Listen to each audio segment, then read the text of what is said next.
Esta semana el Colegio de Médicos rendía homenaje a todo el personal sanitario, también a fuerzas y cuerpos de seguridad del Estado por su actuación durante la pandemia. Hoy nos acompaña el presidente del Colegio de Médicos de Guadalajara, Javier Balaguer. Bienvenido. Hola, buenos días. ¿Qué tal estamos?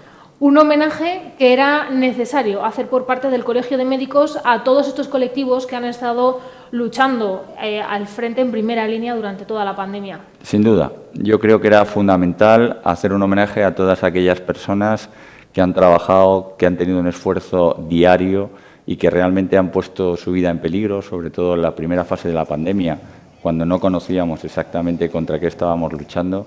Necesitábamos recordar que esas personas se han jugado la vida por la sociedad.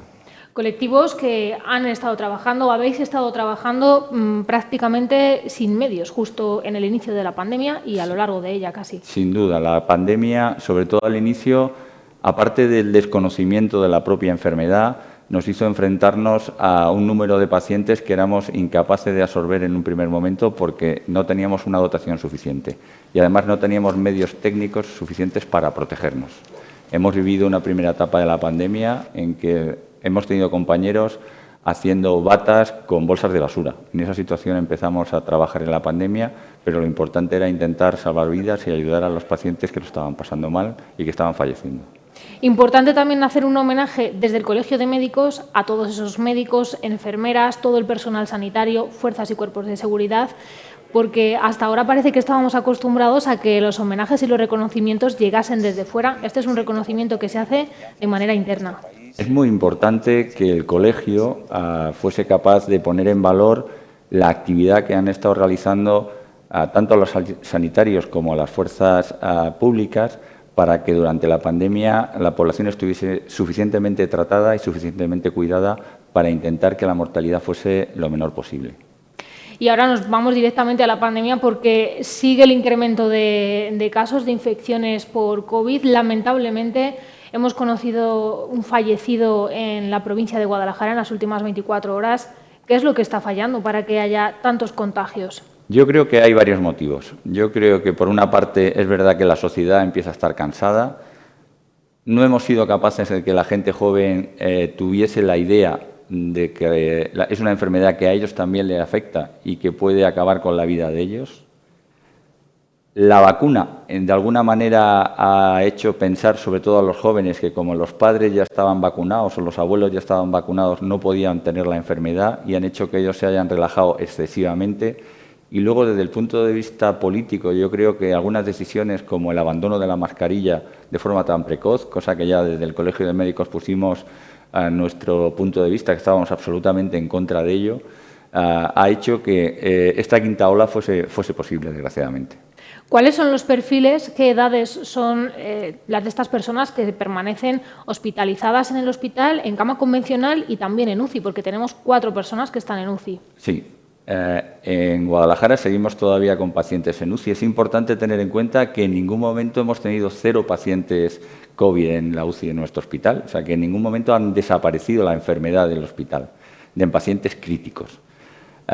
Es importante conocer que ahora la edad de los pacientes ha disminuido más o menos unos 20 años. Hemos pasado de tener una media de 70 años en los pacientes ingresados en UCI a 50 años de media. O sea, que está afectando a gente más joven. Pero hay que tener en cuenta que estamos viendo neumonías ahora en pacientes jóvenes de 20, 30 años. Algunos ingresan, otros no se ingresan, pero son cuadros potencialmente graves y que pueden poner en peligro la vida de esas personas. Hemos hablado de la responsabilidad de la población joven, pero también en esto tiene responsabilidad el resto de la sociedad, porque parece que nos pensamos que por el hecho de estar vacunados ya el virus no se transmite y quedamos completamente libres de contagiarnos. No, en absoluto. Es muy importante puntualizar 3 cosas. Primero, la vacuna no cubre en el 100% de los casos. O sea, tenemos un porcentaje de pacientes que, a pesar de tener la vacunación completa, están viniendo con infección por COVID. Es verdad que la mayoría de ellos, la enfermedad, en vez de cursar de forma grave, suele cursar de forma menos grave, pero son pacientes que están infectados y que, evidentemente, pueden seguir infectando al resto de la población. O sea, que la vacuna no excluye de podernos infectar. Segundo, hay un porcentaje importante de pacientes que nos ingresan con infección por COVID que han recibido solo una dosis de la vacuna, o sea que están parcialmente vacunados. Y en tercer lugar hay que tener en cuenta que esta infección es mucho más transmisible. O sea, esta nueva cepa la cepa Delta, que es la que estamos sufriendo prácticamente ahora en el país, que es la cepa india, es mucho más transmisible y la capacidad de replicación del virus, la cantidad de virus que tenía nuestro organismo es mucho mayor que en las otras cepas, con lo cual hace que esta enfermedad sea mucho más peligrosa porque es mucho más fácil de transmitir. ¿Qué es lo que está pasando con las vacunaciones? Porque parece que hay personas que todavía son un tanto reticentes a ponerse esta vacuna. ¿Es por miedo, por falta de información, un poco mezcla de todo? Yo creo que nadie en su sano juicio debería no vacunarse. O sea, tenemos suficiente información científica para que los médicos en esto seamos absolutamente taxativos. La relación riesgo-beneficio de la vacuna es clarísima. Todo el mundo debería vacunarse. Eso es vital. Desde el punto de vista personal y desde el punto de vista social. O sea, yo creo que, de alguna manera, si queremos solucionar este problema, tenemos que alcanzar una incidencia de vacunación más o menos del 90% de la población. Eso quiere decir que el 100% tendríamos que estar predispuestos a vacunarnos para conseguir, al menos, intentar erradicar esta pandemia. Se ha causado también mucha alarma social con el tema de las vacunas. Hay quien le ha cogido miedo. Sí, yo creo que sí que ha habido unas informaciones que yo entiendo que hayan producido cierta inseguridad, sobre todo con la vacuna de AstraZeneca, con el riesgo de los trombos, luego volvió también con alguna otra vacuna, pero está claro que el porcentaje de complicaciones que producen estas vacunas es tan pequeño que desde el punto de vista de salud sanitaria del país es fundamental el seguir insistiendo en que es fundamental que toda la población esté vacunada. Y no solo la población española, tendríamos que plantearnos esto como un problema mundial. Si no somos capaces de conseguir la vacunación, no solo en nuestro país, sino en países del tercer mundo, eso va a servir como un nicho en el que el problema del virus es que ya nos ha demostrado que tiene capacidad de mutación. Y si sigue transmitiéndose, se va a poder mutar. Y sin duda, porque es un problema puramente estadístico, va a haber algún tipo de mutación que sea capaz de saltarse las vacunas, y si se saltan las vacunas actuales sería volver a la casilla de salida. Estaríamos empezando de nuevo a otra nueva pandemia con el mismo virus pero con una mutación diferente. El virus no solamente está dejando secuelas físicas, también emocionales. ¿Han notado más nivel de agresividad en las personas hacia los pacientes, o sea, hacia los médicos y en general? Yo creo que hay al menos dos circunstancias. Es verdad que el virus ha creado un problemas psicológicos y psiquiátricos importantes porque ha cambiado nuestra forma de relacionarnos, ha disminuido nuestra capacidad de relación interpersonal y eso de alguna manera ha facilitado o ha hecho que fuese visible personas que tenían problemas psicológicos o psiquiátricos que estaban más o menos larvados. Y luego es verdad que el virus ha causado una sobrecarga en nuestro sistema sanitario muy importante, que todavía estamos luchando con él y es verdad que ahora mismo muchas veces no tenemos la posibilidad de realizar una asistencia, sobre todo a nivel de atención primaria, lo suficientemente rápida.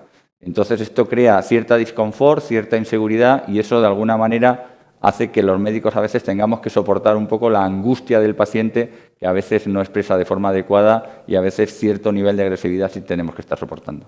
Angustia del paciente y también angustia propia, me imagino, porque no salen de una pandemia cuando se meten en otro problema, que es el colapso de la atención primaria. ¿Cómo se lleva esto desde el punto de vista interno? Bueno, intentamos ayudar en la manera que podemos. Hemos ofertado a la consejería a nuestro punto de vista y cómo no pensamos que podríamos de alguna manera colaborar. Es fundamental, sin duda, aumentar el número de médicos de atención primaria para poder paliar ahora mismo esta sobrecarga. Es verdad que la disponibilidad de médicos de familia, de especialistas de familia, no es la que nos gustaría tener en este momento, pero para eso es fundamental. Y luego sí que pensamos que se puede mejorar un poco la organización. Yo creo que es importante poner en valor a los médicos de atención primaria y que ellos colaboren en la organización de sus propias agendas, porque eso permitiría una mejor gestión y nosotros consideramos que la autogestión es fundamental para conseguir el éxito a corto y a medio plazo de estos cambios.